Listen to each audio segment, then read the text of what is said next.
Jeera rice is a crowd favorite.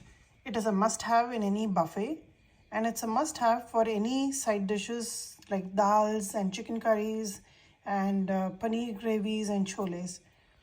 Let us see how to make jeera rice in the most easiest process and with the most accurate water levels. 1.5 cups of rice. I'm going to wash it and soak it for about 10 to 15 minutes. By the time I get everything else ready, rice would have soaked as well. For the jeera rice, I'm going to take 1 onion. I'll use 1 tablespoon of ginger garlic paste, 1 tablespoonful of jeera, cumin seeds, and about 1 tablespoon of chilies as well, the green chilies which I cut and freeze. These are just very few ingredients. Let's chop the onions.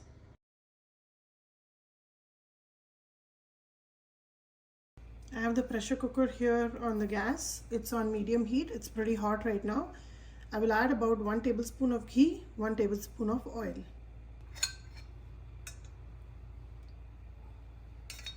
I'm using a combination because just preparing the whole thing in ghee can be a little overwhelming. The pressure cooker is nice and hot. I will add the jeera.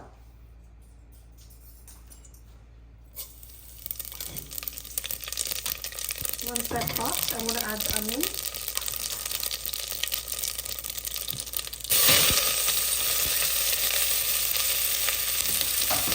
Mix it well.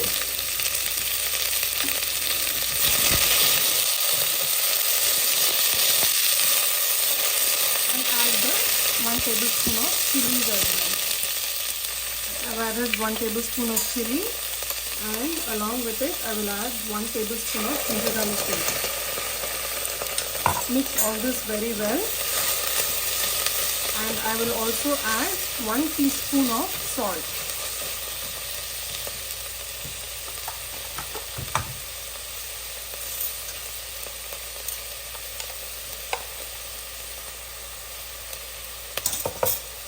Mix it well.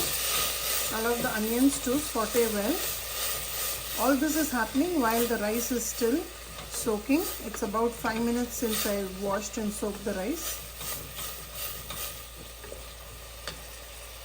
How to calculate salt is a very common question everybody is asking.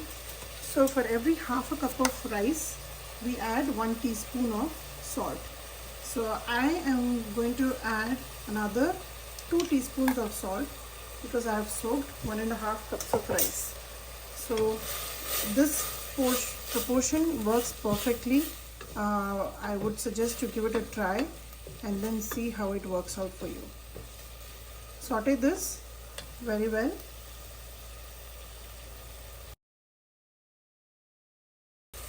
The onions are sauteing well. At this stage, I will add the rice. I've drained the rice and now I'm adding to it. And water is always to be added just to cover the rice. So whenever people say 1:2 measurement or 1:1.5 measurement, sometimes it just flops. So the best way I was taught how to add water was to make sure it just covers the rice well. So just mix the rice with the onions so it gets a nice coating of the oil and ghee, and the salt is already added, so we don't add anything, no other spices to be added. Now see the amount of water that I'm going to add.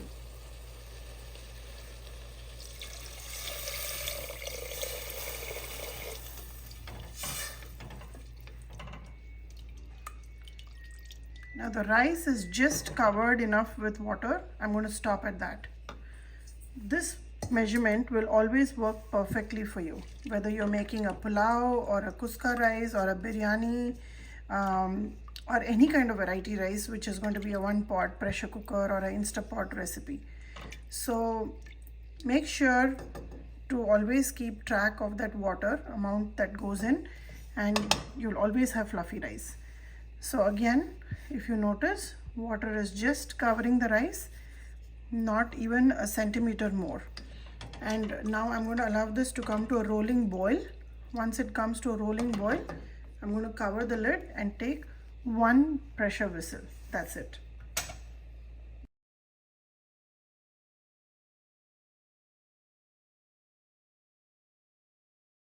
What you're seeing now is water just starting to bubble. We'll wait till it starts to really boil, which is called the rolling boil.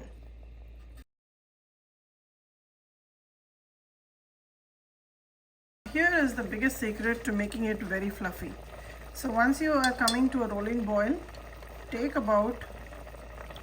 just about a teaspoonful of lemon juice, pour it in there, mix it well. The rice has already started to absorb the water, and now just close the lid and take one whistle. Allow it to naturally release the pressure and the button to go down, and your fluffy jeera rice will be ready. I took one whistle in the pressure cooker and I turned it off and I let it naturally settle down. The button's gone down.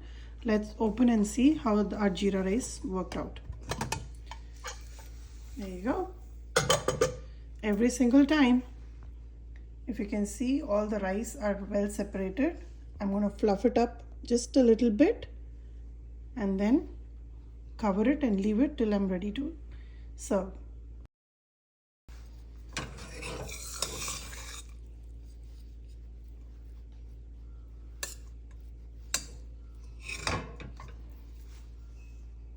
As I was removing the rice, I thought I'll show you the bottom of the cooker just with one whistle and just leaving it to naturally cool down. The cooker has no burnt marks. It's clean as a whistle. And this recipe, whether I make it for 1 cup of rice or 10 cups of rice, the measurement, if you add the water exactly according to my instruction, it'll come out perfect. So give it a try. Let me know how it turned out for you. A perfect jeera rice is ready. You can use this rice as a base and have any vegetarian or non-vegetarian gravy on the side. This rice without the onion and ginger garlic paste, if you prepare the rice, it'll be perfect to use for biryani. You can use that rice to layer the biryanis. In our house, this is the way I make jeera rice. Give it a try and let me know how it turned out for you.